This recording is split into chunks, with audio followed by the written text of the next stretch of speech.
Good morning students of class 10। बेटा आज हम आपको उत्सर्जन लेसन से वृक्क की संरचना व कार्य के विषय में बताएंगे और उत्सर्जन क्या होता है इन बातों को इस वीडियो में बताएंगे। उत्सर्जन कहने का अर्थ होता है कि जैविक क्रियाओं के फलस्वरूप जो अपशिष्ट पदार्थ आपके शरीर में बन रहे हैं उन पदार्थों को शरीर से बाहर निकालने की क्रिया क्या कहलाती है? उत्सर्जन कहलाती है। आपके शरीर में 3 रूप में उत्सर्जी पदार्थ बन रहे हैं।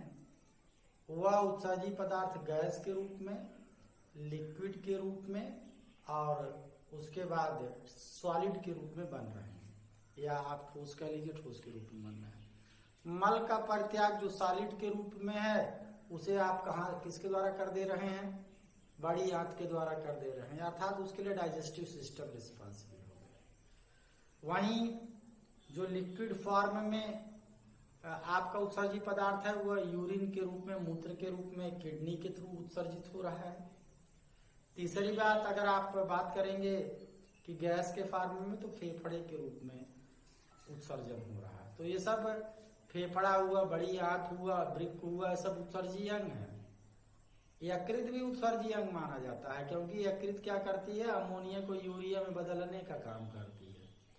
यह जो अमोनिया होती है ज्यादा हाईली पॉइजनस है, यूरिया की अपेक्षा ज्यादा तेज विसरित होती है, बॉडी में तेजी के साथ डिजॉल्व होती है, तो एडवर्स इफेक्ट उस ज्यादा तेज काज करती है, इसलिए उसको यूरिया में चेंज कर दिया जाता है। वहीं जो अननेसेसरी साल्ट हैं आपके बॉडी में, लवण इत्यादि हैं, उनको बाहर करने का काम कौन कर रहा है? आपके शरीर से बाहर वो हो रहे हैं किसके थ्रू? स्किन के थ्रू, पसीने के रूप में बाहर निकलते हैं।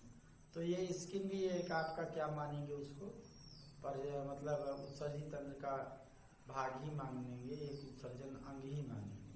तो ये 5 उत्सर्जी अंग हैं। इसमें मेन आपका किडनी होता है, प्रमुख रूप से जो उत्सर्जी अंग माना जाता है उसे किडनी मानी जाती है। अब हम किन पदार्थों का उत्सर्जन करते हैं उसके आधार पर जीव को कैटेगराइज किया गया है। जैसे आपका एक आता है अमोनोटेलिज्म एनिमल। कहने का अर्थ है कि अमोनोटेलिज्म एनिमल अमोनिया को उत्सर्जन करता है। जल में रहने वाले मोस्टली एनिमल अमोनोटेलिज्म होते हैं, वह अमोनिया का उत्सर्जन करते हैं। दूसरी चीज यूरियोटेलिज्म एनिमल। जो यूरियोटेलिज्म एनिमल होता है वह यूरिया का उत्सर्जन करता है। हम लोग सारे स्तनधारी यह सब यूरियोटेलिज्म है। और अगली बात है यूरिकोटेलिज्म एनिमल। यह यूरिकोटेलिज्म एनिमल के रूप में जो कंसीडर किए जाते हैं, उनके बॉडी से यूरिक एसिड का डिस्चार्ज होना होता है। तो यह 3 प्रकार की इस तरीके से एनिमल हुए। कुछ ऐसे भी होते हैं एनिमल्स जो ग्वानिन इत्यादि का डिस्चार्ज करते हैं। तो वहीं अब हम ये बात करते हैं कि जो जीव आपका एक कोष की है उनमें उत्सर्जन क्रिया कैसे हो रही है। तो एक कोष की जीव मान लीजिए आपका अमीबा है, पैरामीशियम है, प्रोटोजोआ के संघ के जो जीव हैं सब एक कोष की हैं। इनमें उत्सर्जन की क्रिया जो है वह रिक्तिकाओं के माध्यम से डायरेक्ट सतह से ही हो जाता है। शरीर की सतह से जो प्लाज्मा मेम्ब्रेन है उसी के थ्रू डायरेक्ट हो जाता है। इसके बाद आप आसनो रेगुलेशन का काम कंट्रेक्टाइल वैक्यूल्स पाई जाती हैं वो कर लेती हैं। तो ये सारी चीजें आपका एक कोष के जीवों में होता है। और इस कंट्रेक्टाइल वैक्यूल के द्वारा एक्सेस वाटर को बॉडी से बाहर निकाल लेना या बॉडी में वाटर लेवल को मेंटेन बनाए रखना, यही काम होता है।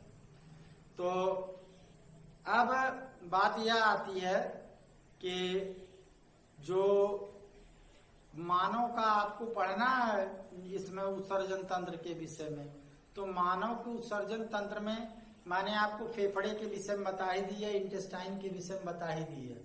हाँ, 2 चीज तो आप जान ही गए हैं। आज तीसरी चीज है वृक्क के विषय में जान लीजिए कि वृक्क किस तरीके का होता होगा, क्या कार्य करता होगा। वृक्क आपका मेरुदंड के दोनों साइड में सेम के बीज के आकार वाला इस तरीके से फिगर इसकी होती है लगभग। ये एक वृक्क की संरचना है और यहाँ पे ये ब्लैडर होता है, यहाँ एक ओपनिंग होती है इस ब्लैडर के साथ में। तो अब आप बात करेंगे इसके ऊपर एक क्या है, एक अंतःस्रावी ग्रंथ पाया जाता है जिसे एड्रीनल ग्लैंड कहते हैं। इसके ऊपर एक ग्रंथ है, कैप है, जिसे आप अधिवृक्क ग्रंथ कहते हैं। यह लगभग आपका 10 सेंटीमीटर लंबा, 10 से 12 सेंटीमीटर क्या होता है, लंबा होता है, 5 सेंटीमीटर चौड़ा होता है और 3 सेंटीमीटर क्या होता है, मोटा होता है। तो आप कह सकते हैं 12 5 × 3, ये लंबाई है, ये इसकी चौड़ाई है और ये इसकी मोटाई है। एक व्यक्ति के अंदर इसकी भार की बात करेंगे तो इसकी भार जो होती है वह लगभग 125 ग्राम से लेकर के आपका इसका भार जो है 170 ग्राम तक होता है, 170 ग्राम। तो यहाँ यह वृक्क जो है जोड़े के रूप में पाई जाती है एब्डोमिनल कैविटी में, और संयोजी ऊतक से अपने पोर्शन पर यही इसके साथ चारों तरफ पैड लगे होते हैं संयोजी ऊतक और एल्वियोलर ऊतक के, वो इसको फिक्स स्थान पर बनाए रखती है। ये उत्सर्जी अंग का मुख्य मतलब अंग है। यहाँ पे ये जो पार्ट है ये आप देख रहे हैं, ये उभयोत्तल होता है। ये उभरा भाग जो है इसका उत्तल है और अंदर वाला भाग इसका क्या है, अवतल पार्ट है। यहाँ ये हाइलम होता है, ये भाग क्या है, हाइलम कहलाता है। इस हाइलम से एक नली इस तरीके से निकलती है और यहाँ भी ये पेल्विस कहलाता है। इस भाग से एक नली निकलती है जिसे आप इस नली को यूरेटर के नाम से जानते हैं या मूत्रवाहिनी नली के नाम से जानते हैं। यह यूरेटर आकर के ब्लैडर में, यूरिनरी ब्लैडर में खुलता है। यूरिनरी ब्लैडर जो होती है नियर अबाउट 2 लीटर एक साथ में बियर कर सकता है, मतलब यूरिन को। उसके बाद इसमें जब और होने लगता है तो वह यूरिन इसकी दीवार पर क्या करती है, दबाव डालती है और दबाव के साथ में इसकी दीवार संवेदित होती है उद्दीपन को प्राप्त करके, और ये यूरेथ्रा है, मूत्राशय है, हाँ, इसके द्वारा ये बाहर निकालने का काम करती है। इसमें ऐसी पेशियां लगी हैं, स्फिनेक्टर लगे हैं जो कि फैलते और सिकुड़ते रहते हैं, जिसके द्वारा ये मूत्र मार्ग का मुंह खुल जाता है और बंद हो जाता है। यह तो आपकी किडनी की बात है। यह जो किडनी है हल्के गुलाबी रंग की होती है और ये बहुत ही डेलिकेट ऑर्गन है यह ह्यूमन बॉडी का। ये पीछे की साइड में पाई जाती है। हाँ? यह किडनी जो होती है इसकी संरचनात्मक और क्रियात्मक इकाई की बात कर ले कि यह किससे मिलकर के बना हुआ है, तो संरचनात्मक और क्रियात्मक इकाई के रूप में बात करेंगे तो यह किडनी जिन कोशिकाओं से मिलकर के बनी है उसे नेफ्रॉन कहा जाता है। उसे क्या कहते हैं, नेफ्रॉन कहते हैं। Near about 10 lakh 10 lakh nephron एक किडनी का निर्माण करते हैं। नेफ्रॉन की एक खूबी है कि नेफ्रॉन जितने जन्म से मिलते हैं मृत्यु तक उतने ही रहते हैं। इनकी संख्या बढ़ाई और घटाई नहीं जा सकती, नहीं बढ़ती घटती है।